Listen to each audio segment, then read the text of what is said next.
Everyone, it's 9:30. We'll get started here in just a minute or two. I know there's some folks still joining the meeting, so we'll give it just a minute or two and then we'll get started.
All right, it's 9:32, so we'll go ahead and get started.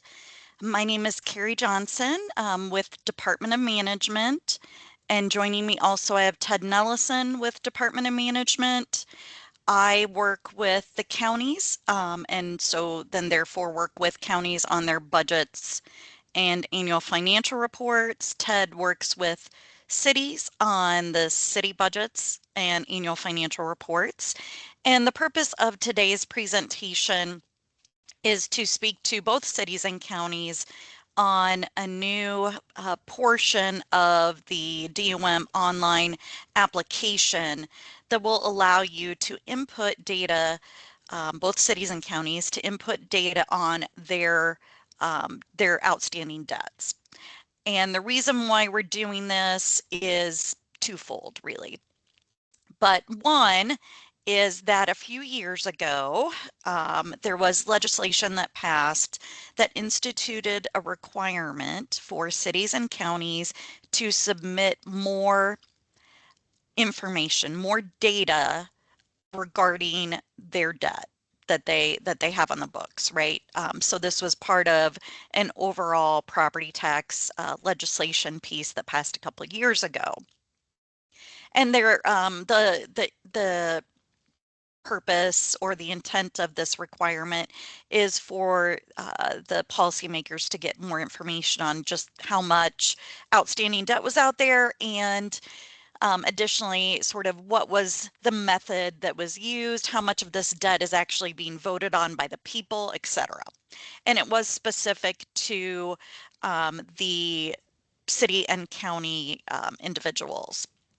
So the annually, this debt is going to be gathered, and then Department of Management annually then has to submit a report to the General Assembly on this debt every January. So again, only cities and counties, and the requirement and sort of how it looks is very similar for both cities and counties, and so that's why Ted and I are doing this jointly today.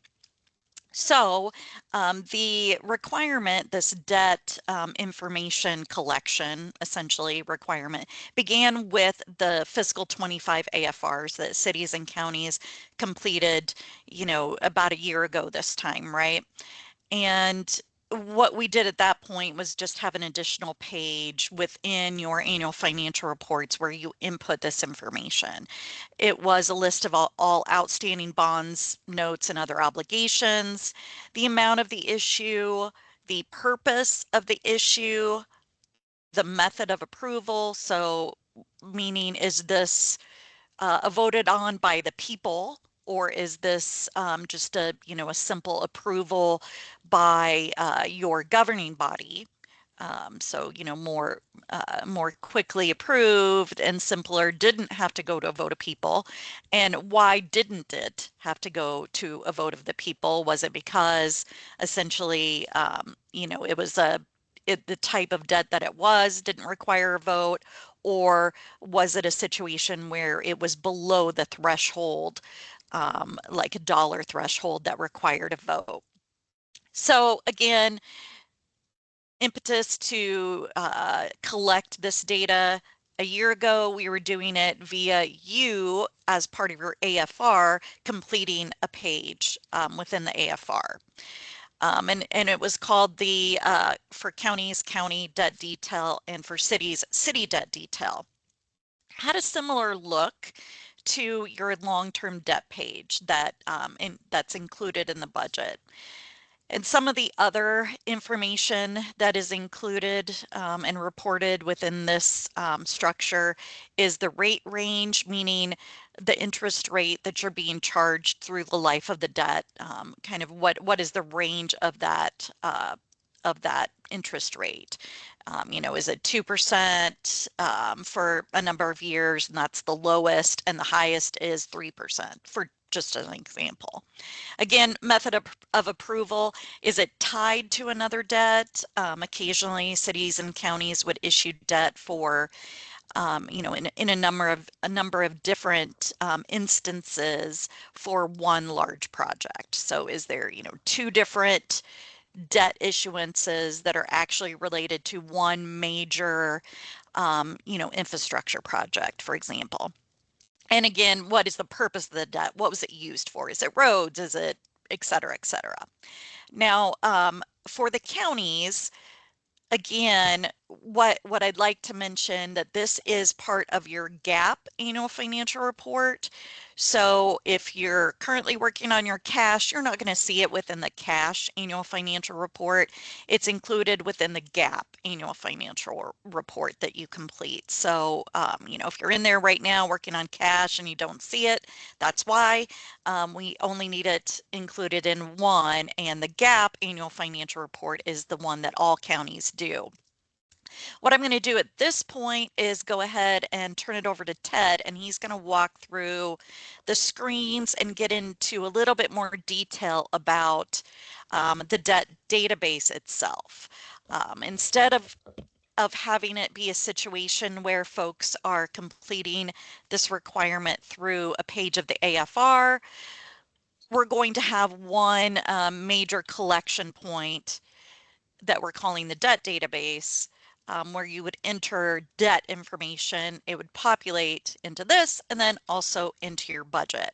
Now, as Ted walks through the different items here, if you have questions, you are muted, but you can put them in the Q&A that you'd find up at the bottom, or excuse me, at the top of your screen. So just plug the question into the Q&A. I'm going to monitor that Q&A as Ted is speaking, and we'll get those questions answered. Again, this is being recorded, so if you have individuals in your office that were not able to attend, we will provide this recording to folks via a link on our website, and we'll let everyone know when it's posted. So at this point, I'm going to mute myself. I'm going to follow the Q&A and turn it over to Ted. As Carrie laid out, the main impetus for creating this debt database system that we created was the new reporting requirements under House File 718. But it's not the only reason that we wanted to create a debt database system. It was just kind of the forward momentum to get this created. We'd been looking at creating something similar to this for several years at this point, and a lot of it is due to the fact that this debt information is required on multiple reports. So it's required in your budget, it's required in your AFR, and then there's an outstanding obligations report that it's required for And then part of it may be required on the annual urban renewal report or the street finance report as you're filling those out. So we just kind of wanted to create a central repository and hopefully integrate this information into those various reports over time, or at least give you a resource to help you fill out those reports if we're not able to achieve complete integration. It will be integrated into the budget and the AFR right away, starting with this 26 AFR. Another reason we wanted to create it was to help with staff turnover. One thing I had noticed, this is particularly a city problem more than it is a county problem, but one of the things that I had noticed is there's not a lot of continuity on debt documentation from one city clerk to the next, especially in the smaller size cities. A lot of times, a new clerk comes in, as we know, not any training, no overlap, and they're not sure where any of the debt information is or if the city even has debt. So this gives us a way to provide some continuity and provide a repository for those documents where if there is a changeover at the city or county, you would be able to come into here and have all of the information on the debts already entered and so that you can review.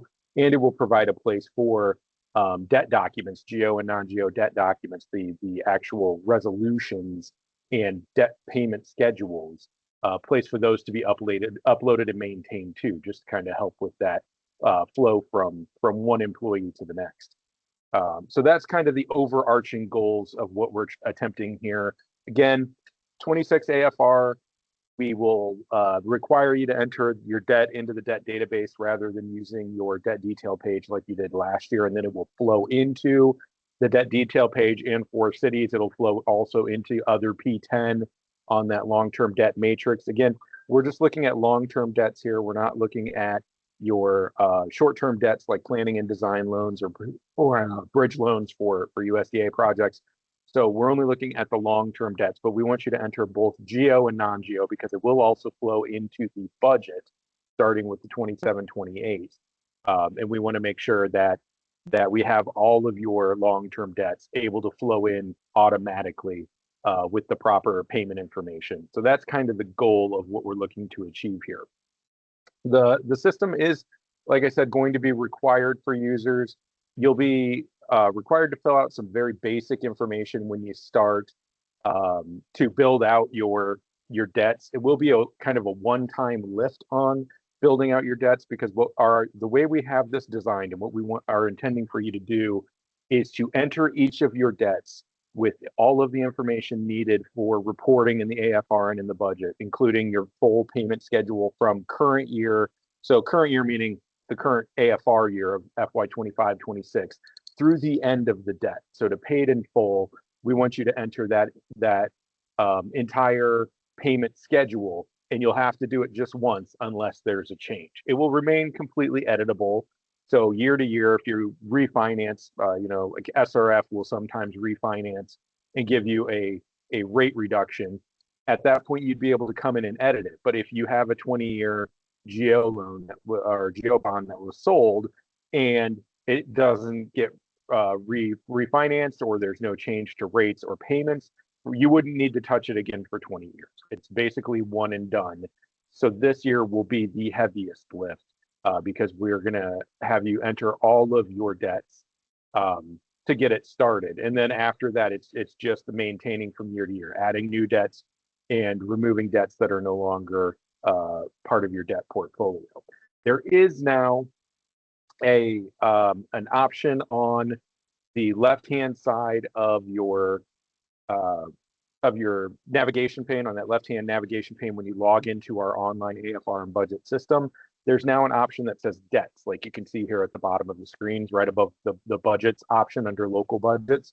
If you click on debts, it will take you to our debt database page. Right now, that will be empty for the majority of you, unless you've already gone in and started noodling around with it. But it will be empty, and you'll just have to start adding debts from there. You can also, this blue button at the top shows you in the AFR and budget form, along the top, there will be another blue button there now that says debts. If you click on it, it will take you out of the AFR or out of the budget, whichever document you're in, and it will take you to the debt database so that you can add or edit your debt information as necessary. So there's a couple of different ways to get into it. One is log in, go to debts on the left-hand side under the local budgets option. The other is select your AFR or budget that you're working on, look at the top of the screen. There's a debt button there, or a debts button there to get you to the debt database. So there's the button does a couple of things. So I'll just warn you right now, because this becomes very important later on. There's a little drop down arrow next to the debts button in the AFR and in the budget. So the debts button, if you click on debts, it will take you to the debt database. If you click on the drop down button, it will bring up an option for you to pull in your debt database information to your AFR. So if you've made changes, they won't necessarily automatically populate to the AFR or to the budget unless you entered your debt database from the AFR and you go back through the debt database, which I'll show you later on. Then you get the option to automatically populate the new information into the debt database. Otherwise, you have to use this little drop-down button to pull it in. And we'll kind of work through that a little bit later with our demonstration, but just be aware of that. All right. Once you get into the debt database itself, like I said, for the most part, for you guys, it'll be blank. All you have to do to add a debt is click on the bluish, tealish plus add long-term debt button at the top of the debt database matrix. Once you click on that, it will bring up a box for you to enter some very basic information about your debt. So this is the initial information that will help us build out your debt and keep it separated from all your others. So this is a one-time fill, this box that pops up automatically. So once you hit add a new long-term debt, this box automatically pops up. And it's a one-time fill. You won't have to address it again unless you make a change to your debt. There's a series of fields on each side of the pop-up box. We'll go through it here in detail, but just know you have to do this for every single debt that you enter, but you only have to do it once. So the fields on the left-hand side are kind of tracking. The left-hand side kind of tracks with the AFR. The right-hand side kind of tracks more with the outstanding obligations report, because we tried to build the debt database to kind of serve all of the different reports that you have to put in information into that we can. All of the reports that require total debt information. So that's the AFR, the AFR, the budget, and the outstanding obligations report. So we have you kind of duplicate and enter some information because of the subtle differences between the two reports and how stuff is reported and how stuff is worded. So just think of it as left-hand side is AFR, right-hand side is more outstanding obligations report, but there are some fields on both that are general fields. First one, series, is a general field. So what we want you to put in the series is just like you always did in the long-term debt page of the budget and in the debt detail page of the AFR, we want you to enter the name of the debt and make it unique enough to be trackable. As always, as I always have suggested with the budget, it's best to enter at least include the year it was issued, the repayment source. So is it GO? Is it water revenue? Is it sewer revenue? Is it roads? And then the usage. The borrowed money, what did you do with it? So for instance, if I was putting in a GO street improvement bond that I did in 2014, I would label it 2014 GO streets bond. And that would be my series name. And that's the series name that it would keep forever. So this is just a way to track and differentiate your different debts. Under projects funded by debt, this is where we want you to enter that description of what did you do with the money. So this was that far right column on the debt detail page that you had last year that wanted a description of here's the projects that I used the money for. Again, just like last year's AFR, this has a 150 character limit. Spaces and punctuation count as a character. So you have to be succinct and you have to try to get it as much of the issuance as you can into this box. I know that for cities particularly, a lot of your GOs will have many, many uses, potentially dozens of uses that you are borrowing money for. So you would want to start with what project did most of the money go to, and then kind of work your way down. So if half of my GO issuance went to a water project, I would put in that first and then work my way on. And then if I'm running out of space, you can add, and other projects or assorted other projects, something like that, just to try to be as precise as you can. But again, this will fill into that far right box where you're required to enter what projects the debt was issued for. Right below that, there is a type of debt that needs to be selected for the AFR. So on the AFR in that debt matrix, we have columns along the top that basically say, all right, your ending debt, what type of debt is this ending balance at the end of the year? GO, is it revenue, is it TIF, or is it other? So this is a drop down that you have to select which of the categories does this fall under. So it's pretty, pretty basic, pretty simple. Is this a GO debt? Is this a revenue debt? Is this a TIF revenue debt? And then you just pick the one that makes sense for the AFR. There will be something similar on the right-hand side for the outstanding obligations report, but they're just a hair different. So we decided it's probably best, instead of trying to jam the two together and make sense of it, we'll just kind of have you enter it twice, once for the AFR, and that's why this one's labeled AFR type of debt, and then once for the outstanding ops. Similarly, right below it, there's an AFR debt purpose dropdown. So the debt type tells you which column on that other P10 debt matrix it goes into for cities, or it's basically the repayment source is the AFR type of debt. Debt purpose is the broad categories, and this is a city thing. I don't believe, Carrie, that counties actually have this to deal with, but cities do.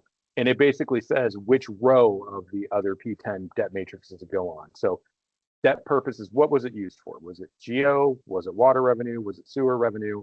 Was it for transit? All of those categories that are on other P10, that's kind of what you're entering here.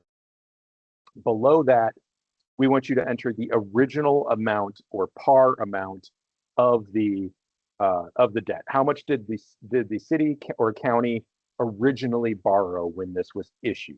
So we don't want to know. What I don't want you to enter is how much is left to pay in terms of principal. We want to know how much principal was there originally that needed to be repaid. How much was originally issued way back when this was issued. Same as you would have put into the long-term debt page of the budget or into the AFR city or county debt detail page. Below that, we want you to put in the resolution number of the issuing resolution for the debt. So this is the resolution, the number of the resolution that actually finally approved the sale of the debt or the issuance of the debt. So as you know, in a debt issuance process, there's several resolutions that you have to pass. A lot of them about when hearings are going to happen. Some of them about when you're going to release the bids or the information for bidding. We want the very end one that says, this is the debt we're going with. This is what we're approving. It has the terms listed in it for repayment. That's the resolution that we want a number on. Okay. Like I said, the left side you can kind of look at as an AFR entry. Here's an example of what it would look like when you were done. So you can see up at the top, we've got repayment source, we've got the year, and then we've got what was it used for. Under projects funded by debt, roads and bridges was entered as here's what we did with the money. Type of debt, GO, purpose, GO, original issue amount, 25 million. It doesn't mean we have 25 million left to pay. It means we have 25 million that we originally borrowed. And then we have our debt resolution down at the bottom. That's the kind of information that we're looking to have entered here. The left-hand side asks for some general information as well, and some outstanding obligations report information. So the general information that it wants at the top is the vote level. So this is what Carrie talked about earlier. We're not asking, did your council or board of supervisors vote on it? They have to vote on every single debt that you issue.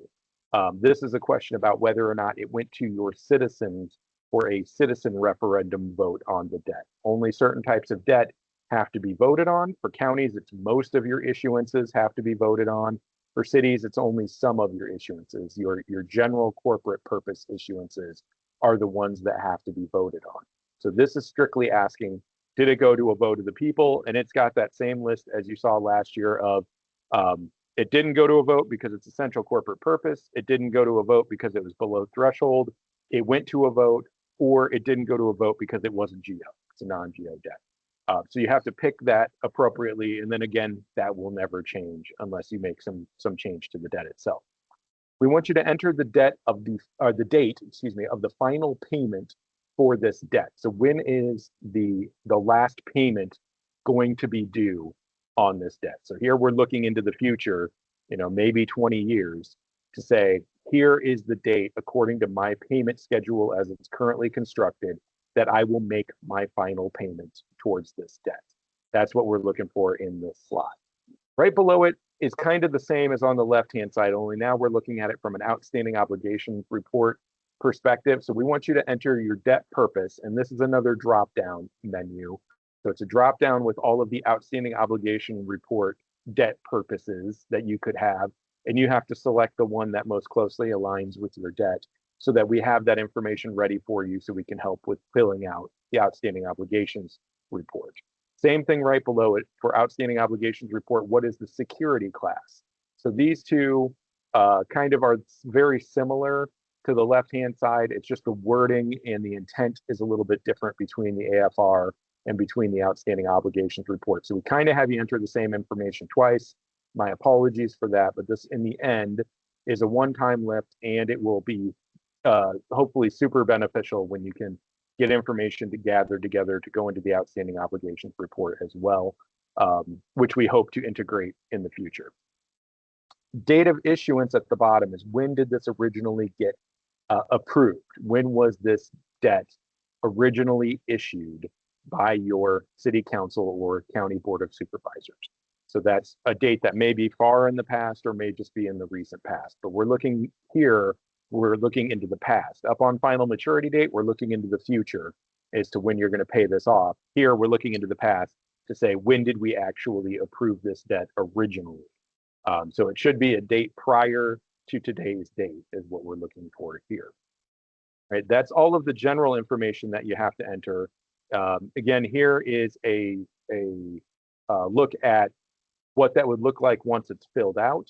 So you can see there is a no vote essential for this one. Maturity date's far into the future. It's 2035. It was a transportation debt. It was general obligation in nature for the purposes of the outstanding obligations report. And then it was the date of issuance was January 15th of this year. So that's kind of what we're looking for on that right-hand column. Those pieces of information will flow through into your various debt reports. The thing that won't flow through is at the bottom. This is an item that we're putting in there just to help enhance communication between the person doing the primarily in this case budget and the county auditors, and it's a place for you to have a repository for those issuance documents that need to be tracked from year to year and need to be held. So we give you an option here to upload your actual debt resolution documents for the approving resolution for this particular debt. This is not required. This is completely optional, but we give you the option to take your actual debt resolution for this particular debt, scan it in, and then upload it into the system. Now, this doesn't mean that this is the official repository for it, but this gives you a place where you can store it, again, just for continuity's sake, and to make it easy for the county and for us to review it should you have questions or should we have a question about the debt.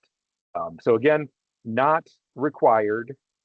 It's completely optional, but it might be a good idea, especially if you're in a smaller city, to take advantage of this because it just gives you a known location to store those documents. To use it, you click the Choose File button on the left-hand side, that kind of teal button on the left-hand side. It'll bring up a pop-up box of your file structure. You just go and find the debt resolution file and then click OK, and it will save it to it will bring it uploaded into the system. And then on the right-hand side, you have to click the Save button. So the Save button is to save all of this information that you've entered, regardless of if you've uploaded a document or not. So you will always have to click the blue Save once you're done. But you want to make sure you wait and click it until after you've uploaded your debt resolution if you're going to upload it. But the blue Save button on the right will save all of that information that you've input into this pop-up box, not just your debt resolution document. I want to be clear about that. Like I said, it's completely editable all of the time. Once you enter that basic information, you will see an entry. I'm going to move back for this one for a second. Give me 1 second to go backwards a bit. So right here, down at the bottom, you can see there's an entry, Series 2024 Geo Equipment Purchase. So after I enter all of that basic information, it will show up on my debt database page as a single listed debt. So as you list in your debts and you save your debts, you'll see more and more and more of these fill in. Okay. Over to the right on that line, once you get all of your generic information saved, you'll see this little set of 4 icons. So this little set of 4 icons gives you options on how you can edit your entered debt. So the first piece on the right, or first piece on the left, excuse me, is the pencil on paper icon that allows you to go back into that general information pop-up and change anything that you've previously entered and saved. So if you had erroneously entered the maturity date, or you put in the wrong resolution number or something like that, you can click on the pencil on paper icon and it'll bring up your stored general information and you can make changes as necessary to that. The green button will be a button that you have to do. The green $ button will be a button that you have to do after you've entered the general information. What this button gives you access to is the payment schedule. So our schedule of all of your future payments and your current year payment for this debt. So we'll deal with that one in just a second in more detail, but that's what the green $ icon button does. Right next to it, there is a page. It's a piece of paper with a folded corner. It will come in one of 2 varieties. So initially, if you didn't upload a document for your debt resolution, it will be a blank page. It'll be see-through and just a blue outline. And that tells you that I have not uploaded a debt resolution document for this debt.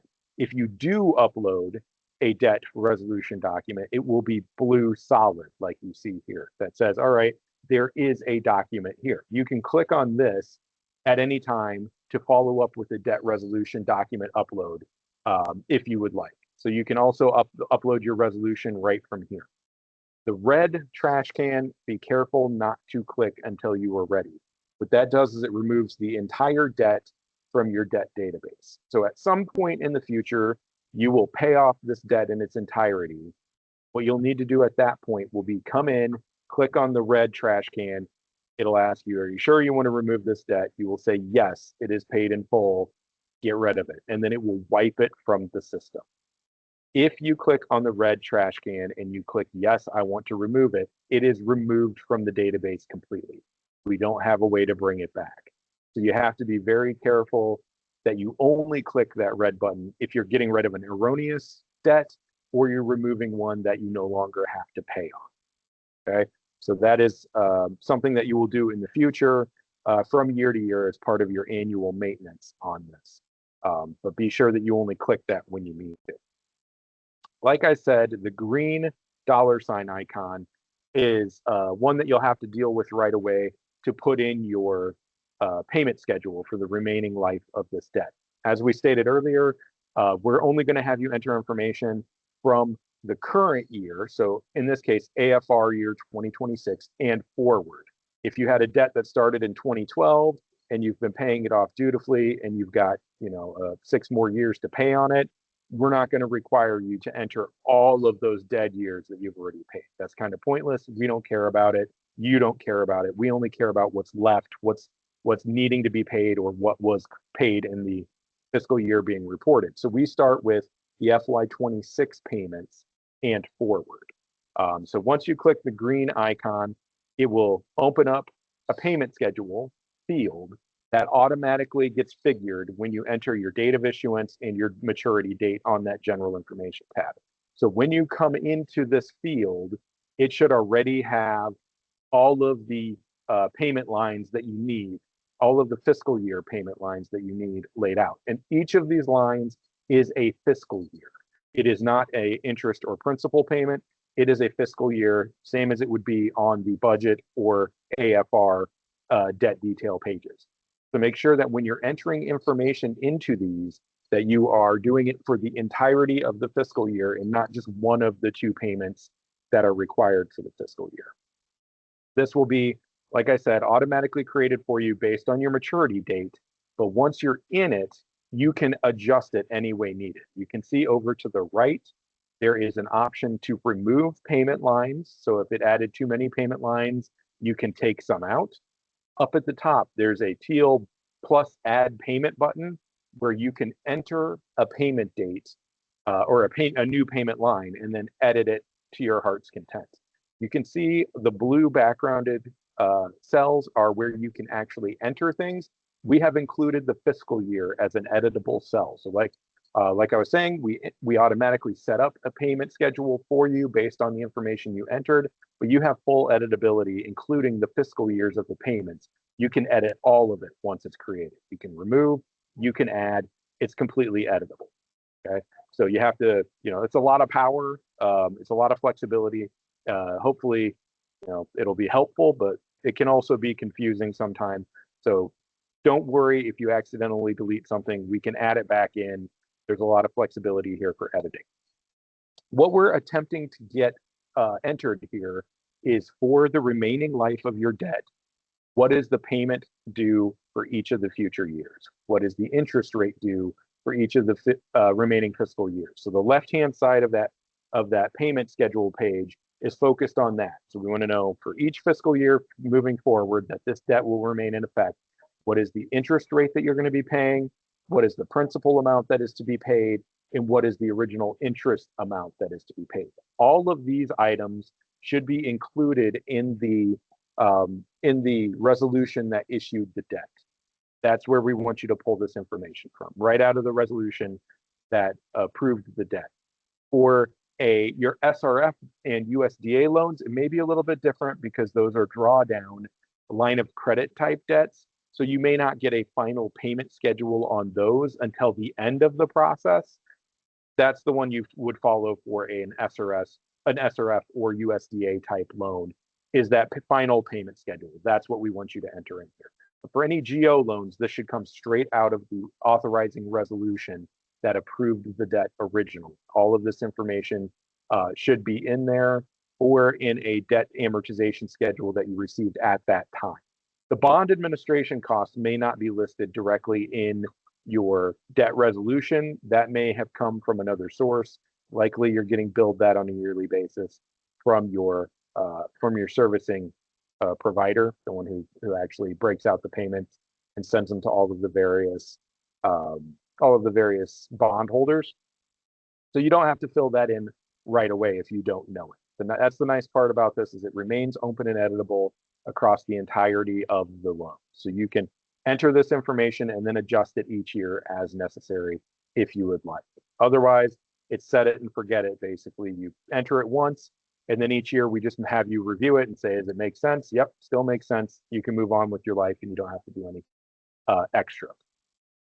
On the right-hand side of the payment schedule, we offer some options for you to enter abatements coming from other sources, right?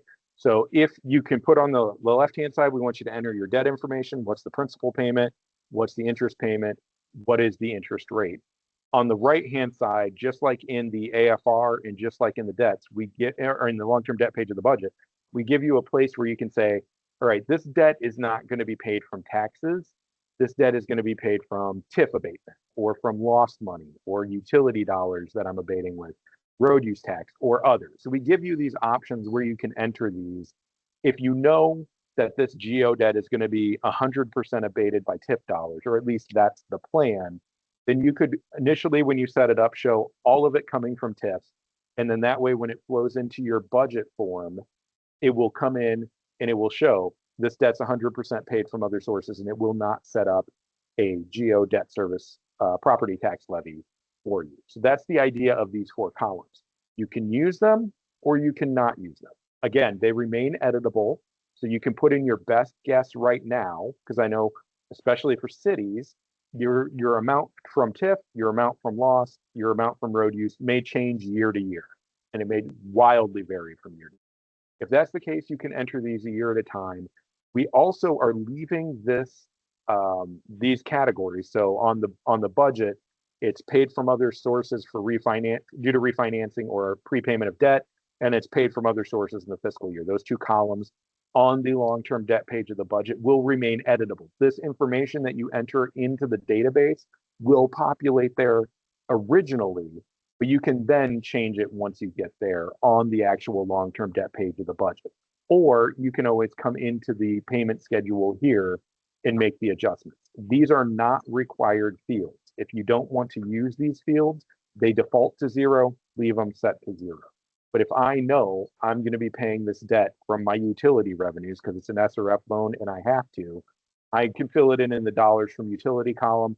And then when I go to do my budget in the spring, it'll already be there waiting for me, populated correctly, and I won't have to lift a finger to do anything on the budget itself to change it. Okay, that's the idea here.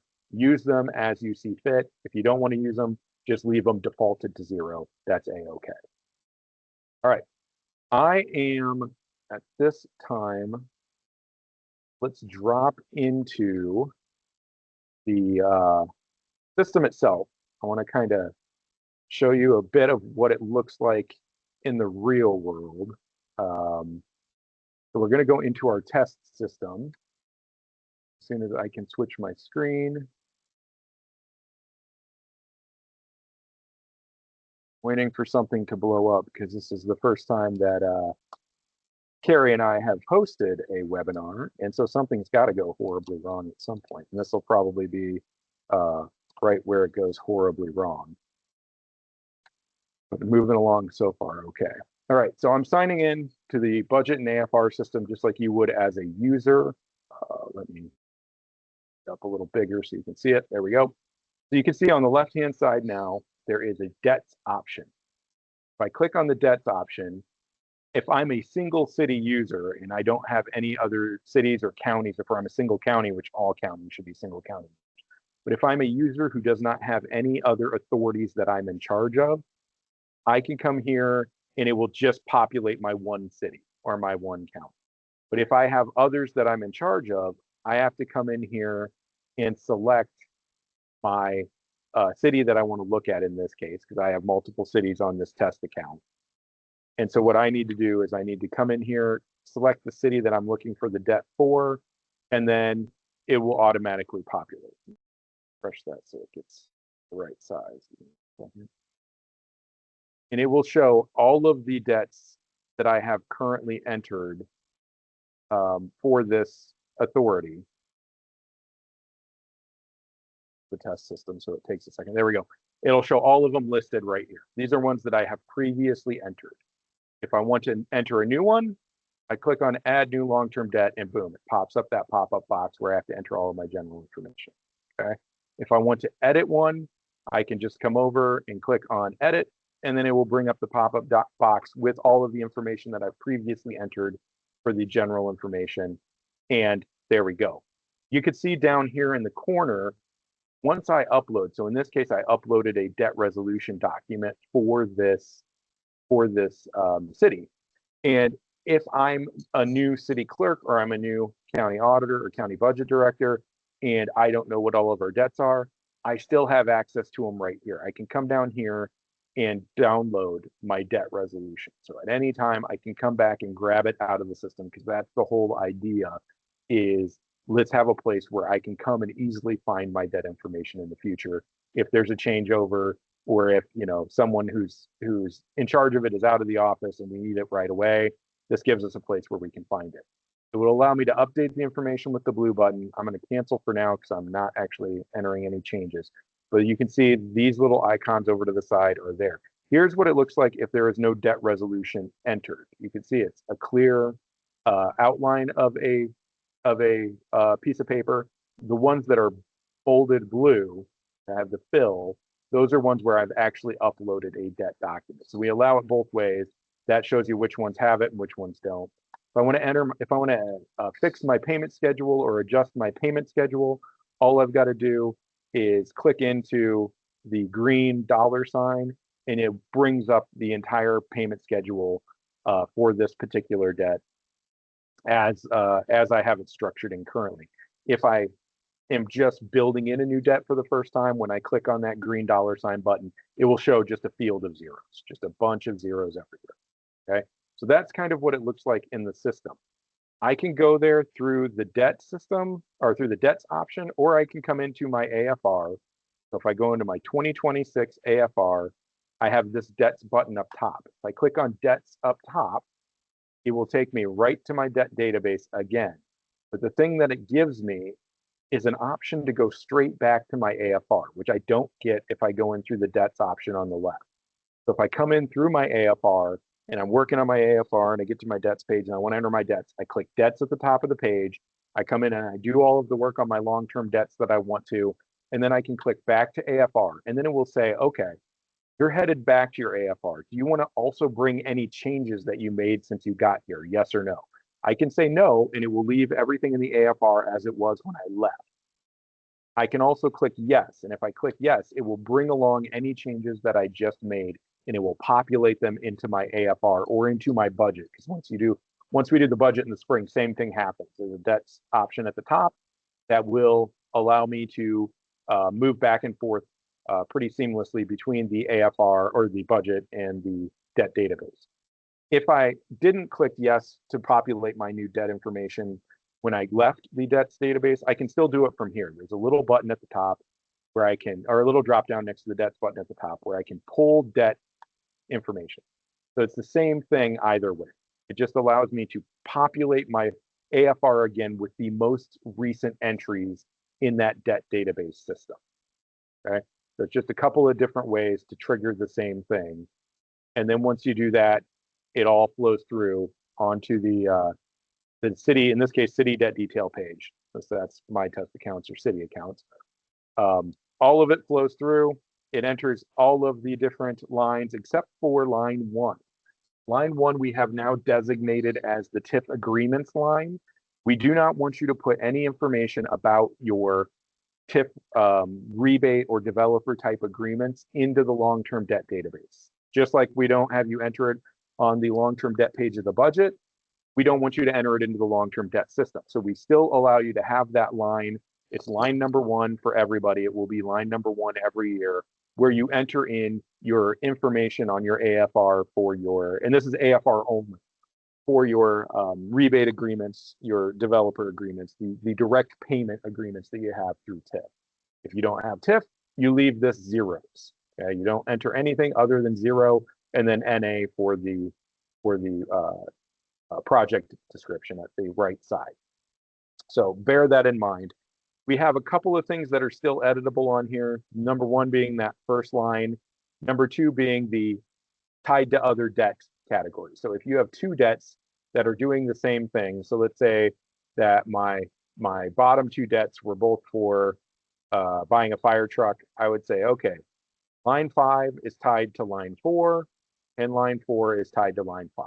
Just that allows us to see that these 2 debts were issued for the same purpose. Okay. So that is still something you have to reckon with on this debt detail page. Everything else flows in from the debt database, and I can't change it here. See, I can't click into any of these cells to make a change. So just bear that in mind. If I need to change something on here, I have to go up to debts, go back to the debt database, and make the change. Okay, because it will flow directly one to the other. One thing I will point out that was a mistake that happened was early on when I released the AFR, the AFR forms for cities in the system, it had originally been set so that that was still completely editable on the city debt detail page in the AFR.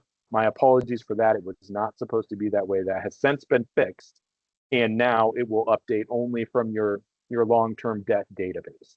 So make sure that you're using the debt database from here on out. It will be required to be used for both the AFR and the budget going into the future. So just bear that in mind, that you will still need to use the debt database into the future. It's going to be a requirement. We're not requiring you to move the resolutions into the system, but we are requiring you to use the system to populate the AFR and the budget. Okay. All right. Here's the slide about movement and pulling the information that we just worked through. Again, the information below line 2 and below on the AFR and all of the lines of the long-term debt page of the budget will be pre-filled from the system. So you need to make sure that you are filling out the system and also double checking your information as you go. Each year in the budget, we will have on the right-hand side of the long-term debt page, so over here on the long-term debt page, we will have a little checkbox that will require you to say, yes, the information filling in from the debt database is accurate. We want to force you to look at it so that we don't have you just go along with it and then issue a debt service levy that you didn't mean to, or not get the debt service levy dollars that you needed. So we will force you to recognize it on the budget each year. But since the AFR is going to already be okayed at that point from the prior year's budget, we're going to not make you do that here, and it will just flow through. So it'll be on you to just double check and make sure that that information is still accurate. Again, as we talked about with line 1, that is all of your TIF rebate and developer agreement information on the AFR. This is AFR only. You have to fill in that debt, the TIF rebate agreement information for how much was paid out during the year, how much is owed, and how much was originally owed. All of that is right here. That has not changed from last year. We're still asking you to aggregate all of those agreements onto one line. We're still asking you to use the original amount, the original not to exceed amounts as the original balance. And then we're asking you to just add up all of the payments for the year that were made and enter them under principal, the principal paid for the year. Okay, so that has not changed from last year. That still has to be edited on that one page. All right, Carrie, any questions that we need to deal with here? No questions were entered in the Q&A, so folks, if you have any questions now, please go ahead and enter them in. Otherwise, no. We'll give Everybody it a couple understands minutes. perfectly. Yeah, absolutely. Absolutely. I am not that good of a teacher, so there's got to be some questions out there. Anita, you'll have to enter into go ahead and enter into the Q&A because I'm not able to, and Teresa, I'm not able to release your guys' microphones in this system. So go ahead and just type it into the Q&A. Yeah, raising hands does not work. Yeah. Not the way we have it set up. No, there's too many people, so.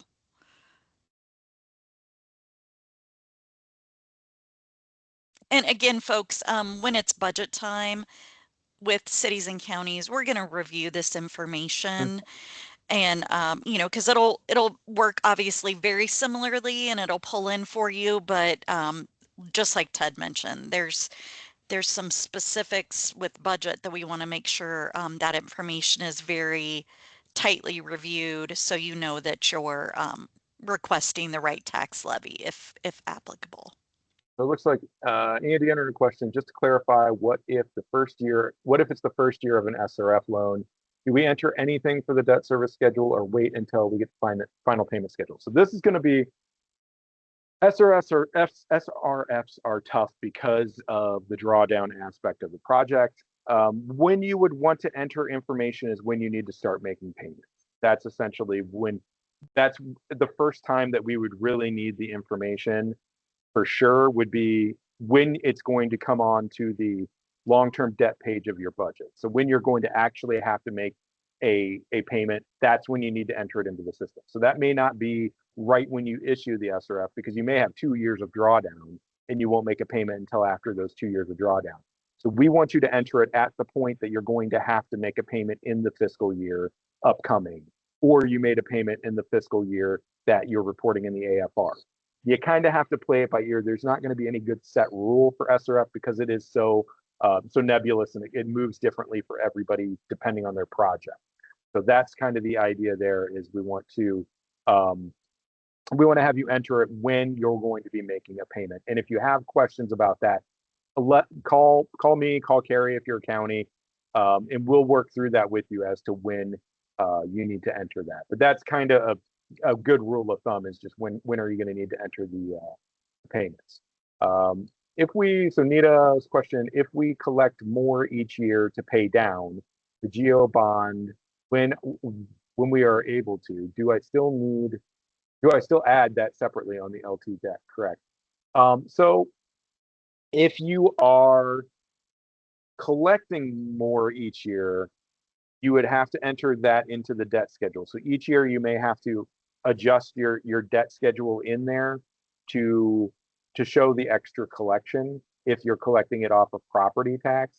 If you are paying from another source each year more than was required, you will have to we'll have to make some adjustments to that long-term debt schedule. So when you come to that, and again, that's a situation that's going to be different from local gov to local gov, because some local govs make extra payment each year.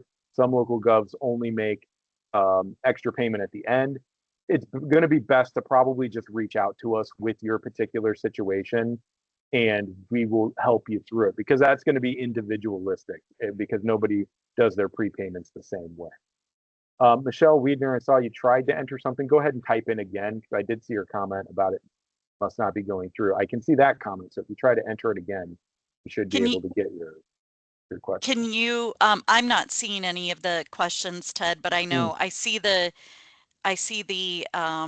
Michelle sent hers in via email. Do you see what I've posted in the Q&A? Our lease is supposed to be reported is her first question. Here we go.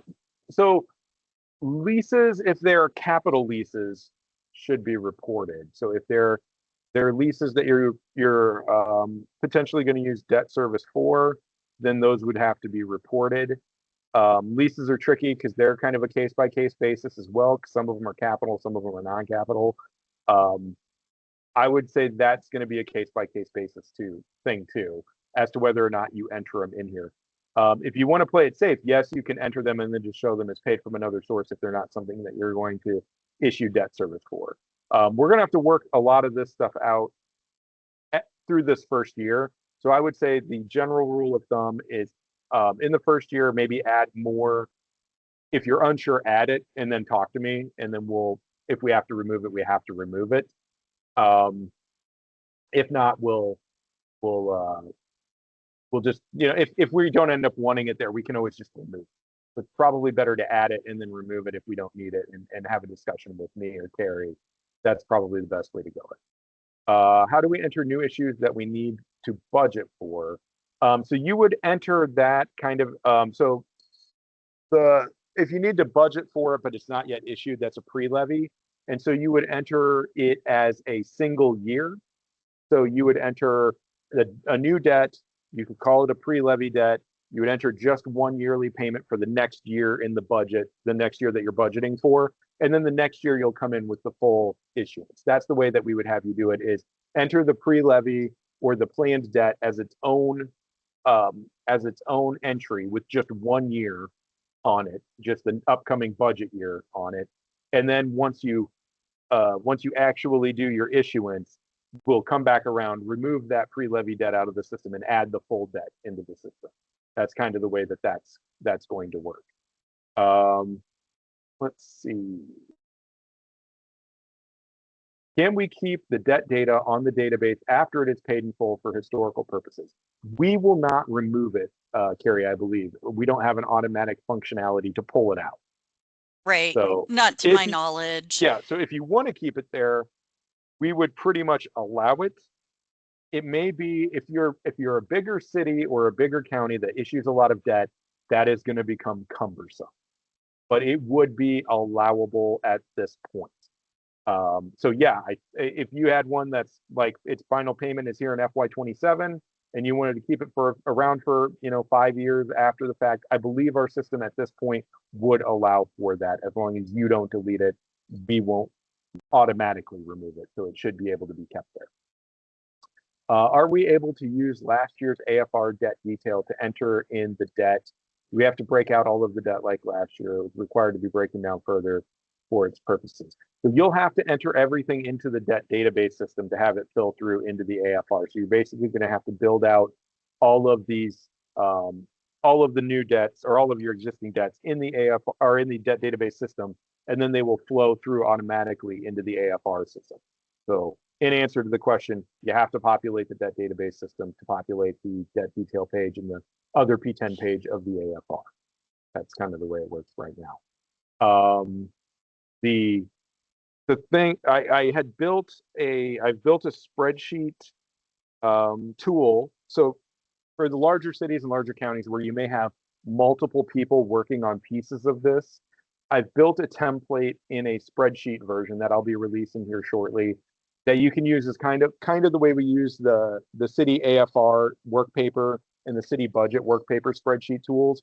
It'll give you a way to work offline to get the information gathered that you need, and then you can just do a one-time, enter from one to the other. It doesn't work as an upload. It won't automatically upload into the system. But if you have multiple people who will be working on this and they'll each be adding different debts, I will have a spreadsheet resource that you can use to create all of those different debts in a spreadsheet. And then you can just copy paste into the system after you get going. So watch out for that. I'll send that out via email here later this week. Primarily to cities. I don't know if counties, if that would be super helpful to you. If you want it, let me know as a county. Otherwise, I'll probably just spread it to cities because it's more of a city thing to have multiple people entering various pieces of debt information. But I will have that released just so you know, so that you can kind of gather offline with multiple people before going and entering. Another question. So I have a bank loan that I don't have a nice, neat schedule, and I have 2 payments left, and I don't know how much the interest is. I just pay an amount of payment yearly. Do I have to get some more information from the bank for this report? So you could, in that case, you could just show all of that as principal information if there's just a few years left. If there was more than like 2 years left, yes, go to the bank and get an amortization schedule. We want to be as accurate as possible. If there's just a couple of payments left, I would say that I'm fine. Carrie, let me know if you're not, but I'm fine with you just entering that information and showing it all as principal payment. I'd be okay with that. Yeah, that makes sense. Yeah, it's fine. It looks like there's a question about slide 23, if you want to go. If you can go. And it said, can you clarify that we use one row for all debt obligations in the fiscal year? Oh boy, let me stop sharing for a second so I can figure out which slide 23 is. So I'm not positive I understand the question, but one row, so for a debt payment, one row would reflect 1 year's debt payment for that. Yes, for that debt. Yeah, each row in the system is a fiscal year payment for one particular debt. Yeah, so it's going to be your December interest. We'll use a December, June. I know there's varying, but December, June is the most. 2 payments. But so you're going to have a December interest payment, a June principal payment, and a June interest payment. We want you to add all of that together for the fiscal year and enter it on one line. So like the 20, I'll go back one more slide so you can see the year. But so like the 2025 line here, or 2026 line, we took this earlier when 25 was still there. But so ours will all start with 2026. So this 2026 line, that would be your December 2025 and your June 2026 payments added together. Or if you do a monthly, it'd be July of 25 all the way through June of 26. That's what we're entering here. That entire fiscal year. This goes by fiscal year, not by a payment month. We want to keep it in line with what will enter into the long-term debt page of the budget, or what will enter into the city debt detail or county debt detail page of the AFR. So think in terms of fiscal year, not in terms of payment dates necessarily, or strict individual payments. It's an amalgamation of all of them for the year. And so our system, whether you're in the debt detail page of the AFR or the long-term debt page of the budget, our system, will know what year that AFR or that budget is in, and it will look to the debt database and pull what it needs. So that's the sort of one-to-one situation there. And I know that there was also a question about, do we start with debt information for fiscal 26 since it just ended? And the answer is yes, because we need that for your 26 AFR. Correct. So we're going to, the most recent payment date that we're going to require you to put, or the furthest back payment date that we're going to require you to enter information for is fiscal year 26. We'll go fiscal year 26 and anything in the future. That's what you're going to be asked to enter into this system. Yeah, And not then that anything will, historical. correct, exactly. We're not going back any further than that. Would I list internal loan for URTIF? No. Internal loans are not long-term debts paid to lenders outside the city, so those are not included in this. Good question. I forgot to put that in with the TIF rebates. We don't want you to put TIF rebate or developer agreements in here, and we do not want you to put internal loan agreements in here. They're kind of the same negotiated agreement type. So could you clarify the difference between TIF agreement and TIF revenue in the AFR type dropdown? Okay, so TIF agreement is if it's a rebate it's a negotiated agreement that is either a portion of the TIF available for the year, that'd be a TIF rebate, or a set dollar amount for the year that's going to be paid directly to the counterparty of the agreement, the person who did the improvements. So if I have a company that's coming into my city and they are going to build a new campus and they would like some TIF to do that project, that is either going to be a rebate agreement or a developer agreement, not a long-term debt, not a structured long-term debt. TIF revenue in the dropdown is referring to I took out a loan or a bond from a bank or investment institution, and I'm repaying them solely with TIF revenues. Okay, so that is a TIF revenue debt. TIF agreements is I struck an agreement directly with the developer or the counterparty who is building the improvement in my city, and I'm making payments directly to them, not to a series of bondholders or not to a financial institution which loaned me the money. That's the difference there. Okay. Should we start the debt information for FY 25-26? Yeah, oh yeah, we just did that, so that one's good. I think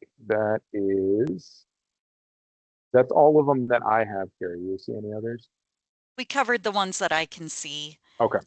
Yeah, and sorry about that, folks. I'm not really sure why the Q&A or the Q&A wasn't showing Yeah. at the beginning.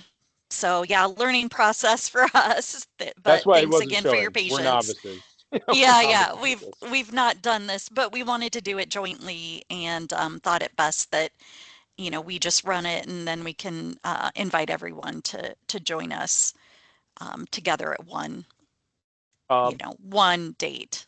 And going to the last slide, neither Carrie or I are hard to find. There's our contact information. So if you have questions outside of this, please feel free to give us an email or a call, and we'd be happy to reckon with any questions that you have. With debt, a lot of it is individualistic, and we're not necessarily going to have a one-size-fits-all answer. So some of these may be questions that we have to handle offline, kind of one by one, if they're very niche and intricate. It's probably best just to contact us and we can work through it. We'll have more guidance coming out as we build Q&As based on questions you guys give us. We will, again, the presentation will be available to everyone on our website later this week. We've got to break it down, clean it up a little bit, and then we will post it to our website and send out emails at that time. Saying emails, which is a nasty word for me right now. We had to migrate our email system or our email mailing list, our bulk mailing list, from Google to Microsoft. In the course of doing that, it seems a good portion of the email list has just disappeared into the ether. So I've been hearing from a lot of people that they did not receive my emails over the last couple of weeks. Obviously, you fine folks did, or you paid attention to the ISAC or league output that advertise this. Just know we know about it. We're fixing it. I'm in the middle of fixing it with IT so that we can get everybody who was on the mailing list back on our mailing list. Of course, it's a very simple IT project, so of course it exploded. And we're trying to pick up the pieces and put it back together. So that will happen over the course of the next week. So once I have that done, I will send out a bulk email about the posting of the information and with the slides attached again as well. So be on the lookout for that. And feel free, the slides that I sent this morning, feel free to share them far and wide. They're not any kind of proprietary information. We want them papering the countryside so that everybody's aware of this new requirement. Okay. All right. Thanks, guys. Thank you for coming. Thank We'll you. talk to you all later.